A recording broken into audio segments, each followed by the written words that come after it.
예수의 길, 그 좁은 길, 그 길을 걸어가지만 주님 안에서 소망했던 이 찬양 참 좋은 것 같습니다. 네. 오늘 이 낮에 하늘을 바라보니까 하늘이 파랗더라고요. 하늘이 파란데 이 하늘 보면서 한 20년 전에 그 밀레니엄이 시작되는 그날 밤에 그 한 뭐 천년이 지나가는 그 시기에 제가 어디 있었냐면 이집트에 선교 여행을 가서 사막에 있었습니다. 사막에. 그 사막 가운데 어, 뭐 세상에서는 뭐 복주도 터트리고 뭐 여러 가지만 행사를 했지만 이 사막 가운데 고요하게 그 시간을 있었는데 참 이 고요한 이 사막 가운데 그 밤하늘을 바라보면서 그 숙소는 좋지 않았습니다만 그 잠을 이렇게 청하면서 하나님이 참 위대하시다. 그런 생각을 했습니다. 이 고요한 이 상황 속에서 참 이 밤하늘의 별도 반짝반짝 빛나는 그곳에서 하나님이 참 위대하시다. 하나님이 우주 만물을 창조하셨구나. 다시 한 번 더 그런 생각을 했었는데 하나님이 정말 그런 아주 위대하신 분이시고 이 지구뿐만 아니라 이 온 우주를 다 창조하신 그런 분이십니다. 또 동시에 이를 보면 뭐 나뭇잎 하나 이렇게 떨어지는 것도 보게 되는데 낙엽을 봐도 참 가만히 보고 있으면 참 이것도 하나님께서 신묘막측하게 다 만드셨고 이러한 자연의 순리대로 이런 것들이 또 진행되게 하셨구나라는 것을 또한 생각하게 됩니다. 그러니까 하나님께서는 아주 큰 것, 우리가 생각할 수 있는 것보다 훨씬 큰 상상할 수 없는 아주 큰 것도 하나님께서 만드시고 하나님께서 통치하실 뿐만 아니라 아주 작은 것, 때로는 우리 눈에 보이지도 않는 아주 작은 것조차도 하나님께서 다 만드시고 하나님께서 통치하시는 줄로 믿습니다. 우리가 지금 이 보고 있는 본문의 말씀이 주기도의 내용인데 주님이 알려주신 기도의 내용인데 이 기도의 내용 보게 되면 이 앞부분에 세 가지를 이야기합니다. 첫 번째는 하나님에 대해서 어떤 분이신지 설명하고 난 다음에 첫 번째는 하나님의 이름이 거룩히 여김을 받으시라고, 그리고 하나님의 나라가 이 땅 가운데 임하라고, 또 그 다음에 하나님의 뜻이 이루어지게 해달라고, 아주 이런 큼직큼직한 그냥 기도 제목만 보더라도 너무 그냥 큰 그런 기도 제목들을 가지고 기도하라고 예수님께서 말씀해 주셨습니다. 근데 반면에 이러한 큰 기도의 제목들, 아주 큰, 아주 이런 매크로적인 아주 큰 기도의 제목들을 하다가 갑자기 오늘 이 11절 말씀 보게 되면 우리에게 일용할 양식을 달라고, 한 달치 양식도 아니고 1년치 양식도 아니고 하루에 필요한 그 양식, 일용할 양식을 달라고 이렇게 기도하라고 가르쳐주고 있습니다. 뭔가 좀 안 맞는 것 같습니다. 지금 하나님의 나라, 하나님의 뜻 이런 걸 쓰면서 기도하다가 갑자기 오늘 필요한 일용할 양식, 먹을 양식을 달라고 기도하는 것은 이런 큰 기도 제목을 가지고 기도하는 것에 비하면 어찌 보면 하찮게 여겨지는 그러한 사소한 기도 제목인 것 같습니다. 더군다나 오늘날 우리나라 보게 되면 생각보다 복지가 어떤 면에서는 잘 돼 있어서 쌀이 없어서 밥을 못 먹는 사람은 없는 것 같습니다. 특별히 어떤 사각지대에 이런저런 이유 때문에 그런 분이 계실지 모르겠지만 뭐 법적으로 뭐 여러 가지 이 조건에다 맞는 분들은 다 쌀도 배달되고요. 다 기본적인 생활을 할 수 있는, 먹고 살 수 있는 것들은 다 제공이 됩니다. 그런데 지금 예수님께서는 그날 필요한 그 양식을 위해서 기도하라. 이렇게 지금 말씀해 주고 있는 겁니다. 우리는 어떤 면에서 살다 보게 되면 하나님의 이름, 하나님의 나라, 하나님의 뜻 이런 것은 내가 살아가는 삶과는 좀 너무 동떨어진 너무 큰 기도의 제목이어서 어떤 면에서는 우리 관심에서 좀 벗어나 있고, 또 일용할 양식은 너무 어떤 면에서 작은 것이고, 그리고 집에 보면 쌀이 다 기본적으로 있고 그러다 보니까 이것은 너무 사소한 것이라서 일용할 양식을 위해서 기도하지 않는, 주님은 기도하라고 말씀하시는데 앞에 부분은 너무 거대한 것이라서 기도하지 않고 일용할 양식을 너무 사소한 것이라서 기도하지 않는 그러한 모습도 있지 않은가 생각이 들기도 합니다. 어떤 면에서는 그래서 주기도문 우리 가지고 우리가 함께 공동체로서 고백을 하기도 하는데 기도하기도 하는데 어떨 때는 이 주기도를 빨리 마치고 싶은 네, 그런 마음이 들기도 합니다.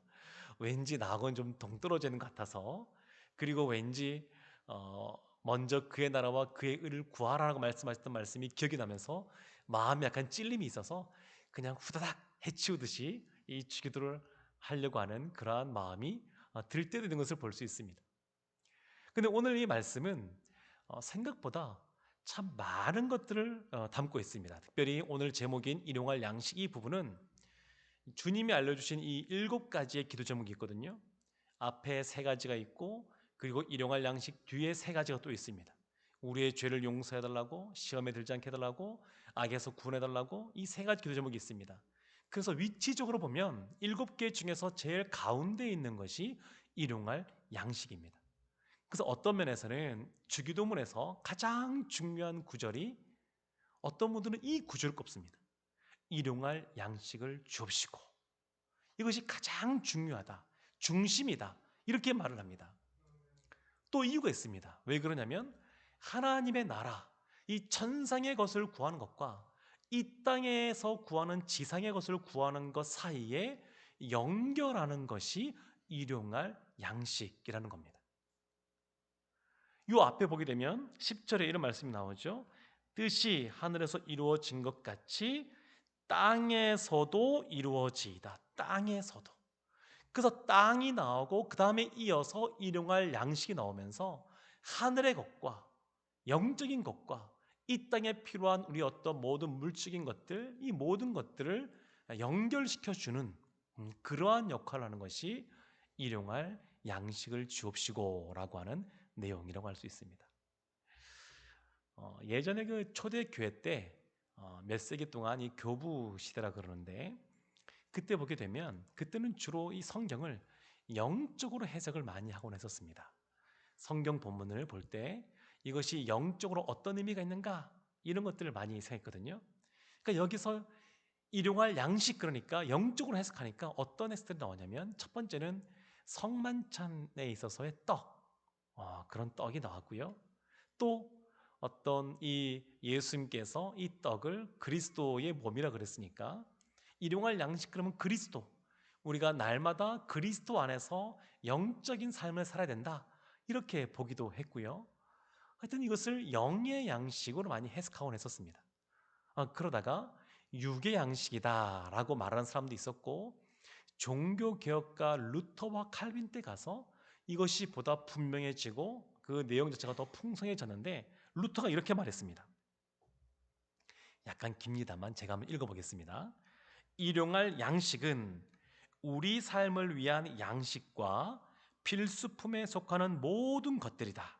곧 음식과 의복과 신발, 집, 정원, 경작지, 가축, 돈, 재산, 올곧은 배우자와 아이들, 착한 식솔들, 강직하고 신실한 통치자들, 좋은 정부와 날씨와 평화와 건강과 품격과 명예, 좋은 친구, 신실한 이웃과 같은 것들을 가리킨다. 뭔가가 되게 구체적이죠. 구체적인데 이걸 한마디로 말하면 뭐냐면 하나님이 사람을 하나님의 형상으로 만드셨는데 하나님의 사람인 우리가 인간다운 삶, 하나님의 형상에 맞는 그러한 인간다운 삶, 이 땅에서 형통한 복을 누리는 인간다운 삶 전체를 가리키는 것이다. 이렇게 말한 겁니다. 영적인 것과 포함하여 이 세상을 살아갈 때 필요한 그날 필요한 것들을 다 포함하는 겁니다. 그러니까 단순히 먹는 것뿐만 아니라 오늘 직장을 다녀오신 분도 계실 텐데 직장에서 필요한 그러한 어떤 사람들 어떤 도움, 여러 가지 관계, 여러 가지 어떤 상황 이 모든 것을 다 포함하는 것이라는 겁니다. 칼빈도 마찬가지로 이와 같이 말했습니다. 이 모든 것을 다 포함하는 겁니다. 그러니까 단순히 일용할 양식은 그냥 삼시세끼 먹을 수 있는 그 밥만을 의미하는 것이 아니라 하나님이 만드신 하나님의 형상인 우리가 인간으로서의 살 수 있는 모든 조건들, 그 모든 것들, 오늘도 하나님이 함께 하심으로 복된 삶을 살 수 있는 모든 것들, 그것을 포함하는 것이다, 이렇게 말했습니다. 다만 루터는 칼빈과 다르게 이런 말을 했습니다. 여기에 귀금속은 포함되지 않는다. 그런 말을 했습니다. 왜 그러냐면 이 칼빈도 그런 생각을 했는데 어떤 양극단을 조심해야 된다, 그렇게 말을 했습니다. 예를 들면 오늘 점심 때 우리가 그 2단계 거리두기, 사회적 거리두기 2단계 때는 뭐 한 달 넘게 그냥 매일 도시락 시켜서 각지 먹다가 얼마 전부터 1단계로 낮아지면서 식당 가서 먹기도 했습니다. 근데 오늘 그 조금 일찍 가서 우리 근처에 있는 집이거든요. 식당이거든요. 근데 보니까 우리 교회 주변은 동서남북 갈 것 없이 웬만한 집들은 다 맛집입니다. 아, 그 오늘은 네, 동쪽 방향으로 갔는데 좀 일찍 먹고 나오는데 사람들이 줄 서 있습니다. 네, 우리 아주 교회 가까운 바로 옆에 있는 식당인데 줄 서 있습니다. 사람들이 맛집을 알고 줄 서서 먹고자 하는 것이죠. 그런데 이 점심때 이분들은 주로 직장인들이니까 그나마 괜찮은데 어디에 맛집이 있다 그러면 사람들이 그러한 것을 SNS에서 보고 찾아갑니다. 근데 이것이 어느 정도 즐기는 수준이 아니라 항상 몇 끼마다 이러한 맛집에 가서 아주 고급스러운 것을 차려놓고 먹어야 된다라고 한다 그러면 이것은 식탐이 된다는 겁니다. 식탐. 탐심, 탐욕이 된다는 겁니다. 하나님이 주신 어떤 기호가 있습니다. 기호식품들이 있습니다. 어떤 분은 커피를 좋아해서 커피를 마실 수 있습니다. 그런데 그것이 지나쳐서 항상 최고급 커피만 마셔야 된다라는 것을 추구한다 그러면 그것이 탐심이 되는 겁니다. 탐심이 되는 것. 먹는 것, 하나님께서 우리에게 먹고 마실 때 즐길 수 있도록 해주셨고 그것이 나쁜 것이 전혀 아닙니다. 그러나 그것이 너무 지나치면 안 된다라고 하는 것을 루터나 칼빈이 경계한 것입니다. 반면에 다른 극단도 있습니다. 중세 때 프란체스코라고 하는 그러한 사제가 있었는데 이 사제는 음식이 나오면 제일 먼저 무엇을 하냐면 음식에 재를 뿌립니다. 왜 재를 뿌리냐면 음식이 맛있지 않도록, 음식의 그 맛을 느끼면서 만족을 누리지 않도록, 늘 영적으로 깨어 하나님만 바라볼 수 있도록 거기다 재를 뿌리는 겁니다. 근데 이것도 사실은 경계될 부분입니다. 다 양극단이거든요. 식탐 때문에 너무 그걸 추구하는 것도 그렇고 이 우리에게 주신 하나님이 주신 맛있는 음식도 이것을 거부하고 그냥 단순히 생명 유지 수단으로서만 먹는 것, 이게 다 양극단입니다. 이런 것들을 배제하고 하나님이 주신 것 안에서 우리가 즐기면서 주신 행복을 누리면서 살아가는 것을 위해서 기도하라. 그것이 이 일용할 양식을 달라라고 하는 그러한 내용입니다. 말 중에 우리나라 말 중에 밥심으로 산다 그런 말이 있습니다. 제가 어렸을 때 시골에서 자랄 때 보면 대체로 농사를 많이 지었으니까 그때 어르신들이 그런 말을 많이 했습니다. 사람은 밥심으로 사는 거지. 그래서 저 기억에 의하면 어렸을 때 그 뭐 저희 집뿐만 아니라 모든 동네 사람들 다 마찬가지였습니다. 이 식탁이 있으면 밥이 있으면 저기 뭐 식사가 차려져 있으면 밥그릇은 제일 크고요. 밥이 이만큼 이렇게 담겨 있었습니다. 반찬은 뭐 별로 없었는데 밥은 이만큼, 그리고 밥을 잘 먹어야 된다, 그런 말을 했습니다. 그런데 영적으로도 마찬가지입니다. 영적으로도 밥심으로 살아가는 겁니다. 밥심으로. 하나님의 이름이 거룩히 여김받고 하나님의 나라가 이 땅 가운데 이루어지고 하나님의 뜻이 또 이루어지는 것을 위하여 이 땅을 살아가는 우리가 어떻게 해야 되느냐? 어떻게 하면 하나님 나라를 위해 살아갈 수 있느냐? 그것은 우리가 이러한 밥심이 있어야 가능합니다. 영적인 밥을 먹고 또 육적인 밥의 문제가 해결되어져야 가능한 겁니다. 사람이 왜 이렇게 물질에 약하고 왜 물질에 얽매이고 또 이렇게 돈을 많이 버는 것에 있어서 사람들의 관심이 집중되냐면 그것은 그 가운데에 먹고 사는 문제에 대한 염려, 그런 불안이 자리 잡고 있습니다. 이것은 언제부터 시작된 것이냐면 아담이 죄를 지은 이후부터 시작된 겁니다. 아담이 죄를 지은 이후에 하나님이 이 아담과 하와에게, 특별히 아담에게 수고하여 땀 흘려 일하지 않고는 살아갈 수 없게 하나님께서 형벌로서 그것을 내리신 겁니다. 그러니까 그때 이후로 열심히 일해야만 먹을 것이 생기고 그래야만 살아갈 수가 있는, 생계를 유지할 수 있는 그러한 사회가 되었습니다. 그러니까 사람은 근본적으로 이 물질에 대해서 약하고 그것을 추구하는 것은 그 안에 이러한 불안함이 자리 잡고 있습니다. 그러니까 하나님의 나라와 하나님의 뜻을 위하여 하나님의 이름을 거룩하게 하기 위하여 살아가는 데 있어서 방해가 되는 것은 뭐냐면 생계 문제가 방해가 됩니다. 그래서 하나님께서 뭐라고 말씀하시냐면 너희는 먼저 그의 나라와 그의 의를 구하라. 그리하면 이 모든 것을 너에게 더하시리라 라고 말씀하셨습니다. 더하시리라. 하나님은 우리에게 이 먹는 문제가 필요 없다고 말씀하지 않으셨습니다. 마태복음 4장 4절 이런 말씀이 있습니다. 예수께서 이르시되 기록되었으되 사람이 떡으로만 살 것이 아니요 하나님의 입으로부터 나오는 모든 말씀으로 살 것이라. 사람이 떡으로만 살 것이 아니라 하나님의 모든 말씀, 그 말씀으로 산다고 했는데 떡으로만입니다. 떡으로만. 이 말은 떡은 필요 없다는 말이 아닙니다. 하나님의 말씀이 중요하다는 의미이지만 더불어 무엇을 말하는 거냐면 하나님의 말씀과 떡도 필요하다는 겁니다. 떡으로만 살 수 없다는 것이지 떡이 필요 없다는 것이 아닙니다.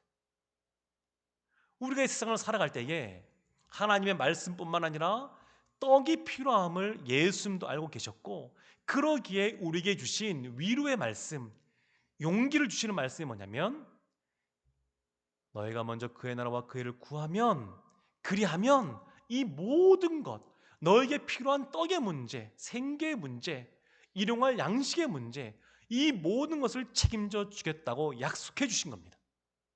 그래서 어떤 면에서 일용할 양식에 대한 염려가 해소되지 않으면 하나님 나라와 그의 뜻을 이룬 데 있어서 우리가 그것을 기도할 힘도 없고 그러한 삶을 살아갈 수도 없습니다. 이 문제가 해결되어져야 됩니다. 그래서 중요한 것이 뭐냐면 주기도의 가장 앞부분입니다. 하늘에 계신 우리 아버지요. 우리 아버지께 우리가 기도한다는 겁니다. 우리 아버지께. 저희 자녀들이 가끔 치킨이 먹고 싶다고 말할 때가 있습니다. 근데 그냥 먹고 싶어서 말이 나왔다가 곰곰이 이제 나이가 들면서 생각해보니까 왠지 치킨 한 마리만 해도 요즘에 비싸지 않습니까? 그러니까 생각해보고 나서 에이, 먹지 말아야 되겠다 또 하고 또 말을 또 거둘 때가 있습니다. 근데 아버지인 제가 괜찮다 먹자 얘기를 합니다. 그럼 마지못해서 따라와서 또 치킨을 시키고 또 맛있게 먹곤 합니다. 근데 제가 그럴 때마다 가끔씩 얘기하는 말이 있습니다. 하는 말이 있습니다. 그건 뭐냐면 하나님이 주신다라는 겁니다. 지나치게 탐심을 가지고 식탐을 가지고 늘 이렇게 매일 밥상에 양념치킨이 있어야 되는 것이 아니고 때로는 하나님이 주신 거니까 그 안에서 먹고 마시고 주님 안에서 기뻐하는 것 나쁜 것이 전혀 아닙니다. 그리고 하나님은 좋으신 분이어서 필요하면 주십니다. 지금까지 우리 성도님들 그러셨겠지만 우리가 어떤 것이 필요하면 기도하지 않습니까? 당연히 기도합니다.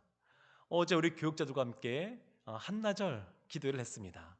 우리 성도들이 주일날 적어서 주신 그 중재기도 카드 그 내용 또 잘 또 정리된 걸 가지고 또 기도했습니다. 저도 뭐 몇 번이나 반복해서 동일한 기도를 그 시간에 했는지 모르겠습니다. 근데 이 기도가 전혀 의미 있는 것이 아닙니다. 왜냐하면 하나님은 우리로 하여금 우리에게 일용할 양식을 주옵시고라고 하면서 혼자만의 양식이 아니라 우리의 양식을 위하여 기도하라고 말씀하셨기 때문에 그렇습니다. 우리 한글 번역에서는 우리에게 일용할 양식을 주옵시라고 했지만 원래 원어에서는 우리란 말이 한 번 더 들어갑니다. 우리에게 우리의 일용할 양식을 주옵시고, 아니면 우리에게 일용할 우리들의 양식을 주옵시고, 이렇게 기도하는 겁니다. 이 일용할 양식을 구하는데 그것은 자기 자신만이 아니라 우리의 양식을 구하는 겁니다. 우리의. 그래서 이 말씀을 생각하면 제가 두 가지 성경의 사건이 떠올려지게 되는데, 하나는 뭐냐면 만나 사건입니다. 하나님이 출애굽한 그 이스라엘에게 광야에서 날마다 만나를 주었습니다. 다만 만나를 거두어 들었는데 시간이 지나면 아주 많이 거둔 사람은 그 만나를 다 쓸 수가 없습니다. 그냥 썩어버리고 맙니다. 부패해버리고 맙니다. 그런데 성경에 참 재밌는 표현이 있습니다. 그것이 뭐냐면 만나를 많이 거둔 사람도 적게 거둔 사람도 남지 않고 부족하지 않다, 이런 표현이 있습니다. 많이 거두고 적게 거두었는데 왜 남지도 않고 부족하지도 않느냐? 그것은 조금 더 거둔 사람이 조금 덜 거둔 사람에게 나누어 주었기 때문에 그렇습니다.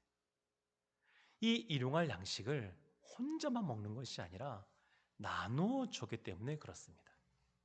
얼마 전에 우리 교회 이 후원하는 이 기관 중에 한국 IDA 그 협회라고 있습니다. 우리가 후원하는 그 단중이 있는데 그곳에서 말씀을 전해달라 그래서 갔었는데, 그때 제가 전한 말씀이 뭐냐면 오병이어 사건의 말씀이었습니다. 이 오병이어 사건의 말씀을 통해서 그 IDA 협회라는 곳이 어떤 곳이냐면 나병 환자, 성경에서는 나병 환자고 요즘은 한센병 환자라 그러는데, 그런 나병을 앓았던 분들이 나아서, 또 거기 회장님도 그런 경우인데 그렇게 섬기고, 그리고 거기에 뜻을 모은 사람들이 이 나병 환자, 한센병자들을 섬기는 그러한 협회입니다. 근데 우리나라에는 공식적으로 지금 이 양성 한센병자가 없습니다. 그러니까 이분들이 어떻게 하냐면 세계 각지에, 예전에 우리나라가 좀 의료시설이 안 좋고 살기가 어려울 때 그런 한센병 환자들이 많았던 것처럼 그곳에 후원을 하는 겁니다. 그리고 지금은 후원하려고 그래도 여러 가지로 상황이 여의치가 않습니다. 제가 전했던 말씀이 오병이어 기적의 말씀을 전하면서 그렇게 전했습니다. 우리가 여러 단체들을 돕고 아픈 사람들을 섬기는데, 그런데 중요한 것은 뭐냐면 우리가 무엇인가를 가진 것을 가지고 섬기는 것이 아니라 오병이의 사건처럼 우리가 빈손인 것을 인정하고 주님 앞에 빈손을 내려드린 상태에서 주님이 주시는 걸로 나누어 주면 됩니다. 이렇게 말씀을 전했습니다. 이 말씀이 오늘 말씀에도 적용이 됩니다. 우리에게 일용할 양식을 주옵시고 라고 할 때 이것은 우리가 가진 것으로 하겠다는 생각이 아니라 주님이 주시면 주님이 주신 것으로서 나누겠다라고 하는 마음으로 기도하는 겁니다. 한나절 기도하면서 우리 성도님들의 여러 가지 기도 제목들을 가지고 기도했습니다. 근데 기도할 때에 교회가 다 그 문제를 해결해 줄 수가 없습니다. 그 다양한 문제, 그 많은 문제들에 대하여 교회가 해결해 줄 수가 없습니다. 다만 우리가 할 수 있는 것이 그것은 뭐냐면 그러한 모든 것을 공급해 주시고 해결해 주시는 그 주님 앞에 우리가 기도할 수 있습니다. 주님께서 원하시는 것은 그겁니다. 그들 가운데 일용할 양식을 주옵시라고 우리가 날마다 기도라고 말씀하시는데, 기도할 때 나의 기도로 말미암아 우리 공동체에 있는 사람들, 우리 모든 성도님들도 일용할 양식, 그날 필요한 은혜를 받아 누리게 해달라는 것이고, 우리가 기도하면 하나님이 나뿐만 아니라 우리 공동체에 있는 모든 성도들에게도 그와 같은 은혜를 베풀어 주시겠다는 것입니다. 오병이어 기적을 통하여 남자만 5천 명이 먹고 남았는데, 그 5천 명이 먹을 때 예수님께서 그 사람 한 사람 한 사람 손 속에, 손 안에 빵이 그냥 바로 뿅 하고 생기게 할 수 있습니다. 근데 그렇게 하지 않고 12명의 제자들을 통하여 그것을 나누어 주게 하셨습니다. 우리 교회 비전이 평신도 사역자를 세우는 것 아니겠습니까? 평신도 사역자는 다른 식으로 표현하면 제자입니다. 하나님은 제자인 우리가, 평신도 사역자인 우리가 기도함으로 어떤 면에서는 지금 기도하지 않는 그런 성도란다 할지라도 우리 공동체에 있는 사람들 모두가 다 먹고 남는 은혜가 있도록, 그리고 우리의 교회의 기도로 말미암아 이 나라와 민족과 열방이 먹고 남는 은혜가 있기를 원하시는 줄로 믿습니다. 사랑하는 성도 여러분, 이 말씀은 명령형으로 되어 있습니다. 명령형 기도입니다. 예수님께 가르치셨는데 우리에게 달라, 이렇게 명령형 기도를 하라라고 하는 것입니다. 우리에게 주옵시고라고 하는 것은 명령형이거든요. 명령형 기도를 하는 겁니다. 제가 대학생 때 아주 인상적인 그 간증을 들었던 적이 있었습니다. 그 선교단체의 간사님이셨는데 그 간사님으로 자비량으로 살아가시는데 늘 바쁘다 보니까 뭐 후원금으로 늘 살아가셨습니다. 근데 때로는 가정을 이루고 살아가는데 쌀이 떨어질 때가 많은 겁니다. 진짜로 또 주님의 길을 걸어간다고 하니까 정부에 그런 신청들을 안 합니다. 이런 분들은. 그러니까 목사님들 중에서도 진짜 어려운 분들 많은데 그런 분들이 그냥 생활보, 뭐 기초생활보, 뭐 수급자 이런 거에 신청을 안 합니다. 안 하고 주님이 주시면 먹는다라는 생각으로 있는데, 이 간사님이 먹을 것이 없으니까, 쌀이 다 떨어졌으니까 했던 것이 뭐냐면 선포하는 기도라 그랬습니다. 그래서 쌀이 떨어질 때마다 기도했답니다. 쌀이여 내게로 오라. 선포하면서 쌀이여 내게로 오라. 그런데 그럴 때마다 누가 갖다 놨는지 모르겠는데 그 다음날 아침이 되면 집 앞에 쌀이 놓여 있는 겁니다. 누구에게 쌀 떨어졌다 말하지 않는데 쌀이 떨어질 때마다 선포하는 기도를 하는 겁니다. 어느 순간 이러한 시간들이 반복되면서 우리의 믿음이 한순간에 소문만 듣고도 아주 큰 믿음으로 나갈 수 있는가 하면 또 보통의 경우에는 이런 경험들이 쌓여서 점점 커지게 되는데, 몇 년의 세월이 지나면서 어느 순간 그런 마음이 들었답니다. 왜 하나님의 사람은 늘 쌀을 위해서만 기도하고 집을 위해서는 기도할 수 없을까? 그런 마음이 들었답니다. 그래서 어느 순간 나이는 있으셨던 분이신데 집이여 내게 오라 이렇게 기도한 겁니다. 가진 것은 아무것도 없고 저축된 거 아무것도 없는데 쌀도 왔는데 집도 온다는 믿음을 가지고 기도했는데 실제로 1년 만에 집이 생겼습니다.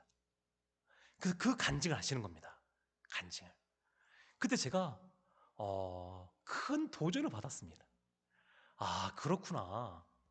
하나님이 주시는 것은 우리 생각에는 아무것도 없으면 요 정도만, 작은 것만. 그렇지만 하나님께서 우리에게 필요하면 다 주시는구나 라는 생각을 하고 저도 그렇게 기도하기 시작했던 것 같습니다. 사랑하는 성도 여러분, 하나님의 나라가 이루어지고 하나님의 뜻이 이루어지기 위해서 우리가 해야 될 것은 뭐냐면 우리가 일용할 양식을 주옵시고 라고 기도하는 겁니다. 그리고 이 기도는 담대한 믿음이 필요합니다. 이것이 있어야 너희는 먼저 그의 나라와 그의 일을 구하라, 이것이 성취가 되는 겁니다. 먹고 사는 문제, 직장의 문제, 사업의 문제, 이러한 이 세상에 있는 모든 그러한 여러 가지 얽히고 섞인 문제들에 대하여 하나님이 해결해 주신다는 것을 믿고 먼저 하나님의 나라와 의를 위하여 하나님 이름이 거룩힘을 받으시옵소서, 하나님의 나라가 임하시옵소서, 하나님의 뜻이 이 땅 가운데 이루어지기를 원합니다 라고 기도해야 그 다음 문제가 해결되시는 겁니다. 사랑하는 성도 여러분, 그래서 일용할 양식을 달라고 기도하는 것은 굉장히 중요합니다. 여기에는 담대한 믿음이 필요합니다. 그냥이 아니라 우리가 갖고 있는 염려, 근심, 불안, 걱정, 이 모든 건 내려놓고 이 모든 것을 해결해 주시는 그 하나님께서 역사하실 것을 믿고 기도하면 하나님께서 우리 기도에 먼저 응답하실 줄로 믿습니다. 사랑하는 성도 여러분, 그 우리의 하나님 아버지, 우리 아버지를 신뢰함으로 이 밤에 기도하고 나아가셔서 하나님의 나라가, 하나님의 뜻이 이루어질 뿐만 아니라 우리의 일용할 양식도 채워지고, 그리고 뒤에 나오게 되는 우리의 죄 용서함 받는 것, 시험 들지 않게 하는 것, 악에서 승리케 되는 것, 이러한 은혜가 넘치기를 주님의 이름으로 축원합니다. 아멘.